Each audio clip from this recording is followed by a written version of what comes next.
नमस्कार दोस्तों, कैसे हैं आप सभी। आज की कहानी का शीर्षक है नीर के तिनके।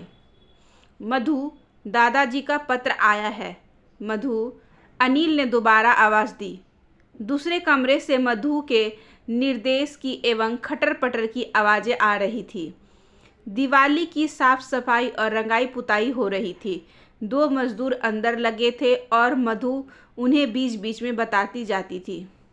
मधु, अनिल ने फिर आवाज़ देनी चाहिए। सुन लिया।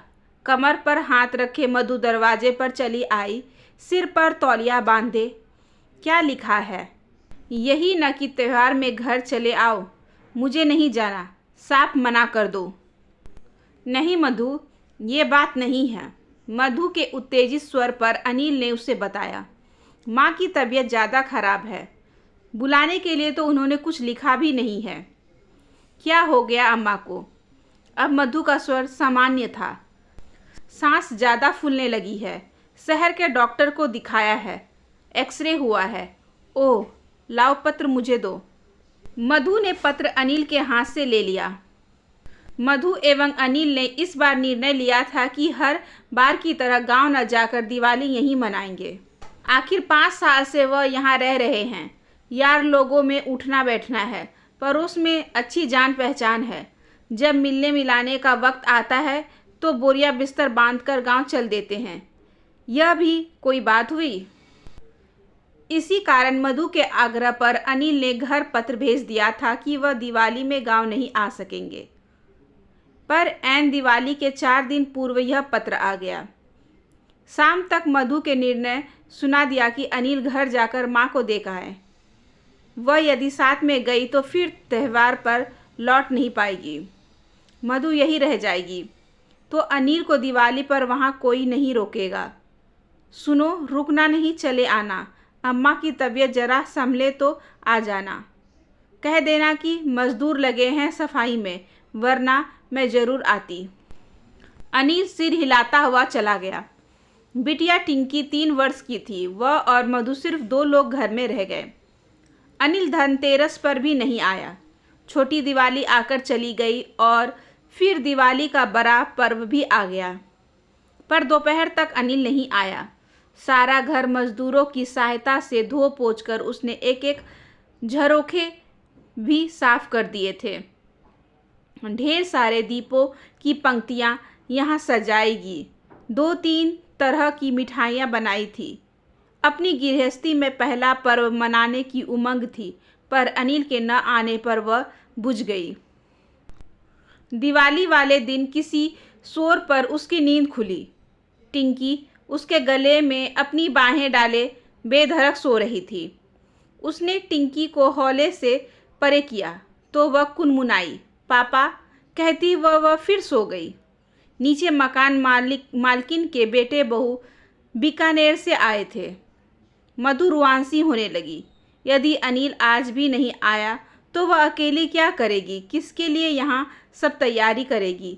थोड़ी देर में मकान मालकिन एक तस्तरी में मिठाई सजाए हुए आ गई।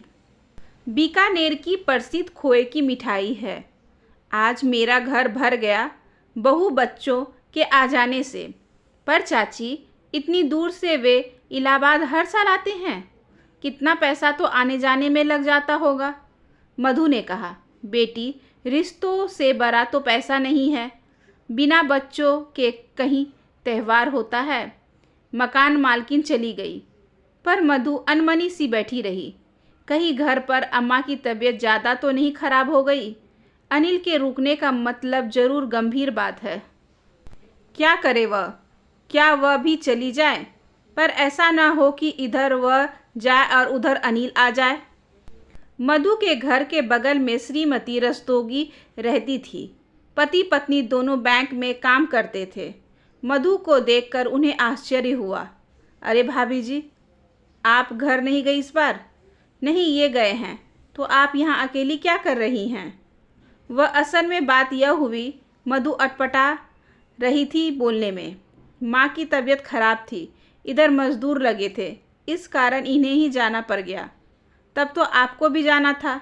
वैसे आपके रहने से हमें भी अच्छा लगेगा।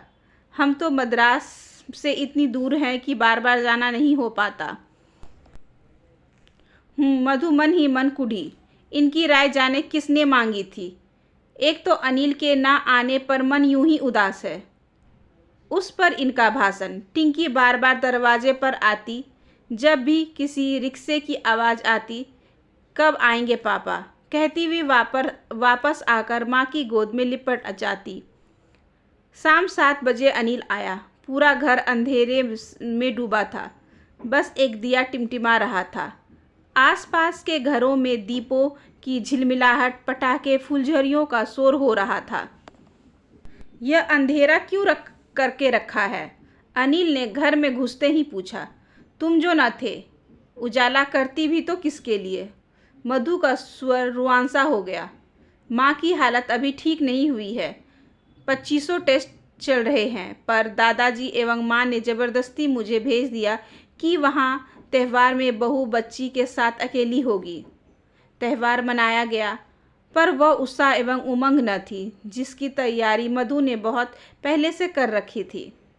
अनिल माँ की बीमारी की चिंता एवं सफ़र की थकान के कारण जल्दी ही सो गया। मधु अपने मन की उलझन में उलझी रही। दिवाली के बाद मधु गांव गई और पूरे 15 दिनों तक वहां रहकर उसने माँ की सेवा की। पर दिवाली का अगला पर्व आते आते फिर वही निर्णय सामने आ गया कि वह गांव नहीं जाएगी। इस बार अनिल ने भी बिना कोई प्रतिरोध प्रकट किए इसे स्वीकार कर लिया। इस बार की दिवाली में मधु ने खूब उत्साह दिखाया। अपनी तरफ से मेरठ में रहने वाले जेठ जेठानी एवं गांव में माँ एवं देवर देवरानी को पत्र लिखा कि वह दिवाली यहीं इलाहाबाद आकर मनाएं। फुलझड़ी लाए गए, जिसे अनिल एवं मधु ने मिलकर जलाए। मिलजुल कर खाना खाया। मोहल्ले में 1-2 जगह मिलने भी गए, पर उन्हें अंदर से कुछ कचोटता रहा, जैसे दिवाली का यह पर्व कुछ खालीपन लिए हो। घर लौटे और उदास मन ही सो गए। दिवाली के सूनेपन से घबराकर भी मधु का निर्णय वहीं ढाक के 3 पात ही रहा। शुरू से त्यौहार घर वालों के साथ मनाते रहे हैं, इसी कारण मन भटक रहा है। सोचा उसने अगली दिवाली पर जब अनिल ने अपने दोस्तों को खाने पर आमंत्रित किया तो मधु का मन प्रसन्न हो गया। चलो इसी बहाने त्यौहार में चहल पहल रहेगी। अब तक टिंकी 5 वर्ष की हो गई थी। गांव गए उसे भी वर्ष भर हो गया था, वह भी तब जब अम्मा का देहांत हुआ था। शाम तक मधु ने ढेरों व्यंजन बना डाले, कुछ मद्रासी कुछ बंगाली। दोस्तों ने भाभी जी वाह क्या खाना है कहकर चटकारे लेकर खाना खाया। खाने के पहले सबने थोड़ी थोड़ी शराब भी पी। अनिल पीता नहीं था, पर दोस्तों के आगे उसकी एक न चली। जब सुरूर चढ़ा और खाने का मज़ा आया तो बात 3 पत्तों पर आ गई। अनिल ने पढ़ाई के दौरान एकाध बार छात्रावास में दोस्तों के साथ ताश खेला था। दोस्तों के चढ़ाने पर वह तैयार हो गया। फिर क्या थी, सारी रात जुआ चलता रहा और जीत हार की नैया डगमगाती रही। जुआ जो शुरू हुआ तो सिर्फ एक दिन नहीं चला। जब तक छुट्टी रही, जुए की बैठक कभी अनिल के घर तो कभी किसी दोस्त के घर लगती रही। मधु को आश्चर्य इस बात पर होता कि पुरुषों के साथ जुए में उनकी पत्नियां भी चढ़ बढ़कर हिस्सा लेती। अनिल रात भर खेलता और दिन चढ़े तक सोता। मधु अकेली उबती रहती, पर करती क्या।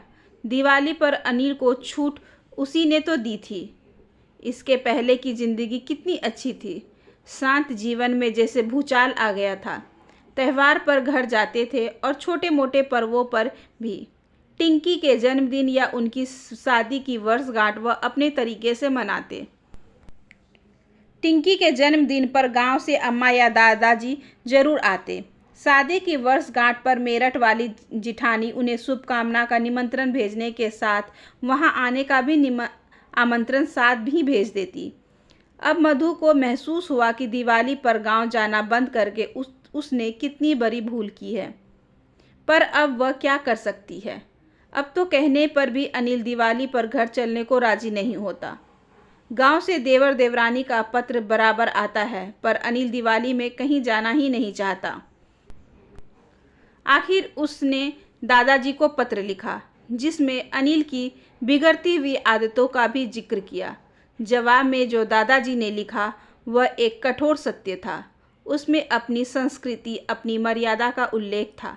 दादाजी ने लिखा था, प्रिय बहुरानी, सदैव सौभाग्यवती रहो। तुम्हारा पत्र मिला। बेटी, सुख दुख जीवन के चक्र हैं। जरा सी तकलीफ में भाग्य को बीच में लाकर उसे कोसना ठीक नहीं है। तुम सोचो, अनिल की इस बिगड़ी आदतों के पीछे क्या तुम्हारा हाथ बिल्कुल नहीं है? अब त्यौहार का महत्व देखो। दिवाली मात्र दीपों का पर्व नहीं है।